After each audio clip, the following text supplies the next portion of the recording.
Ẹ káàbọ̀ sí ilé-iṣẹ́ wa o, gbogbo ọmọ Yorùbá, ọdẹ ọdún bí, ṣàlàáfíà la bá gbogbo lé. Oòduà Nation ni ọ̀nà àbáyọ bí wọ́n fẹ́ bí wọ́n kọ̀, Oòduà Nation ló lè ṣe. Ǹjẹ́ ẹ ti gbọ́ ọmọ Yorùbá àfi k'Elédùmarè máa ṣọ́ wa ni o. Lọ́wọ́ yìí pẹ̀lú gbogbo bí ààrẹ Bọ́lá Ahmed Tinubu ṣe rán àwọn sójà wọ ìpínlẹ̀ Kwara, gbogbo aládẹ̀ ń rí gbogbo àwọn akitiyan àwọn sójà tí ó fi jẹ́ wípé wọ́n ti ń bá àwọn agbésùmọ̀mí fà nínú igbó, bẹ́ẹ̀ ni wọ́n bá wọn fà gidigidi ni o. Gbogbo aládẹ̀ rí ibi tí wọ́n ti gba àwọn èèyàn bíi 4 látẹ̀tí rí lọ́tọ̀ọ̀tọ̀ náà, ìyá àtọmọ pẹ̀lú máa kan pẹ̀lú máa kan, àwọn kan níbẹ̀ ọkọ àtìyàwó ni wọ́n tí wọ́n gbà lọ́wọ́ àwọn agbésùmọ̀mí yìí. Síbẹ̀ àwọn agbésùmọ̀mí yìí wọ́n ò sún bẹ́ẹ̀ ni bá a ṣe ń bá yín sọ̀rọ̀ yìí àwọn agbésùmọ̀mí wọ́n sì wà ní inú igbó Kwara.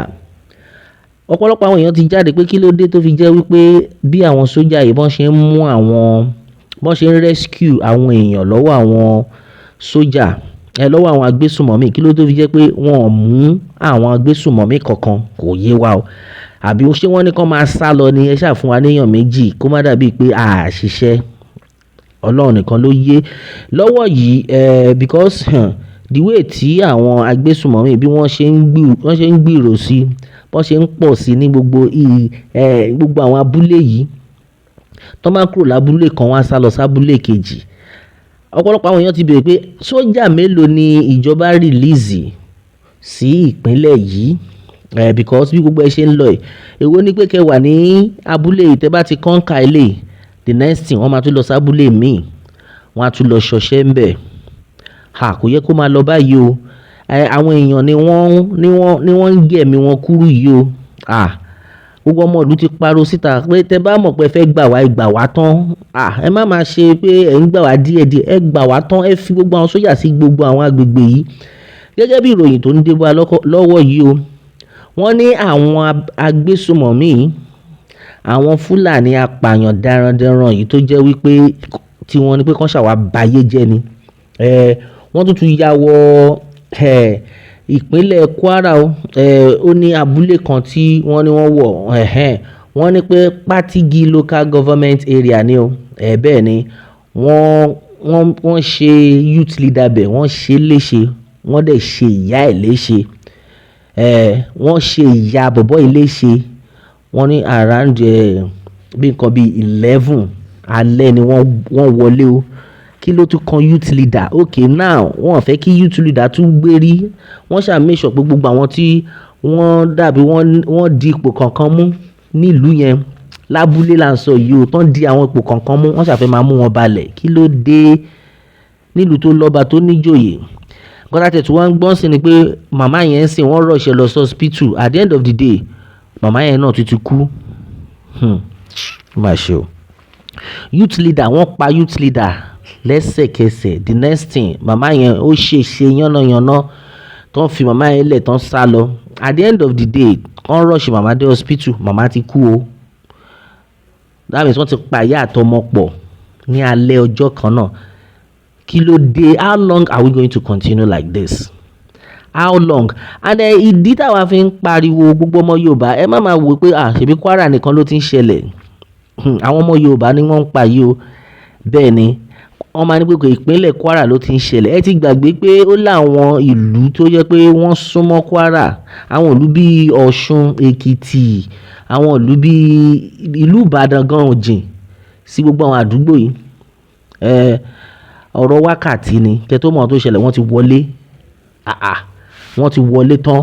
Tí ìjọba ò bá tí wọ́n bá gbé ìgbésẹ̀ tó lágbára, ìgbésẹ̀ akin tó jẹ́ wípé àwọn arábí tí wọ́n gbọ́dọ̀ rí mú mímọ́, because gbogbo ẹ̀ bó ṣe ń lọ gan, wọ́n ní pé kí wọ́n rí àwọn arábí, àwọn sójà wọ́n wọgbó, wọ́n rescue àwọn èèyàn bíi 2 mẹ́ta. Kí ló dé tó fi jẹ́ pé àwọn sójà ò rí àwọn arábí mú? Kán dẹ̀ máa yanjú wọn straight. Èèyàn kan tẹ̀ sọ pé yanjú ta ni àwọn tó jẹ́ pé wọ́n tán ṣe peace meeting pẹ̀lú. Ṣé ẹ rí ìdí tí Ọmọyẹlé Sowore jáde láìpẹ́? Ó ní pé Nnamdi Kanu, wọ́n gbọ́dọ̀ release Nnamdi Kanu. Pé tẹ́ bá ní pé Nnamdi Kanu ń ṣẹ̀, ẹ̀ṣẹ̀ wo ni Nnamdi Kanu ń ṣẹ̀ tó tiẹ̀ tó ìtí àwọn tí ẹ̀ ń ṣe meeting pẹ̀lú yìí tí wọ́n ṣẹ̀ ẹ̀ṣẹ̀ wo ní Nnamdi Kanu ṣẹ̀ tó tó ìtàwọn Arabi tí wọ́n ṣẹ̀ tó jẹ́ pé ẹ̀rẹ̀ ń ṣe meeting pẹ̀lú wọn tí àwọn yẹn mọ́lẹ̀ o ẹ tún ń bẹ̀ wọ́n ni Nnamdi Kanu fún ọdún mélòó ẹ ti ẹni ẹlẹ́ni pa àwọn ọmọ ìlú ti parọ́ síta pé àfikọ́ ló ń gbà wá ni ẹ má jà tanra wa o Oòduà Nation ní ọ̀nà àbáyọ gẹ́gẹ́ bí ìròyìn náà ti ṣe lọ bí wọ́n ti ṣe kọ́ ẹ máa bá ń ká lọ. wọ́n ní bandit kpai youth leader injure mother kidnap two during night attack on Kwara village. Bandits have invaded Mawogi village in Patigi local government area of Kwara state, kpying a youth leader and injuring his mother during a late night attack that left residents in shock. The attack, which occurred between 11 p.m. and then midnight on Sunday, claimed the life of Nyama Ndawodi, the youth leader of the community, while his mother, Gogo Fatima, sustained serious gunshot injuries and then is currently receiving medical attention. Meanwhile, according to residents, the assailants stormed the quiet community, shooting indiscriminately and spreading panic among villagers. The government also kidnapped 5 residents during the invasion. However, 3 of the abducted victims later escaped, while 2 others identified as Ndagi Kudu and then Awau remains in captivity. A community source described the incident as terrifying, calling on the state government and the security agencies to deploy more personnel to the area to prevent further attacks. Odofin Oduashe, a quiet community in Oke-Ero local government area of Kwara State, on Thursday has been thrown into crisis after armed terrorists launched a deadly attack that left at least 3 people brutally murdered and forced residents to flee their homes in fear.